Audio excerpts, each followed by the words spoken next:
সুপ্রভাত বন্ধুরা, নতুন ভিডিওতে আপনাদেরকে সবাইকে স্বাগতম।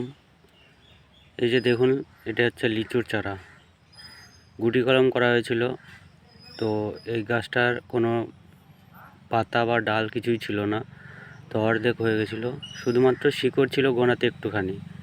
তো সেইটা আমরা ফেলে দিইনি, সেটা আমরা প্যাকেটে বসিয়ে সেটা রেখে দিয়েছিলাম এবং নিয়ম মাফিক জল দিয়েছিলাম টাইম টু টাইম। এবং দেখুন, তার ডগা থেকে পাতা বেরোয়েছে, কত সুন্দর কচি কচি পাতা।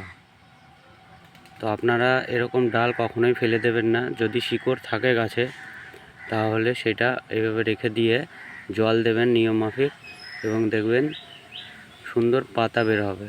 এবং এটা যত্ন করে রাখলে এটা সুন্দর একটা গাছে পরিণত হবে। দেখতে পাচ্ছেন।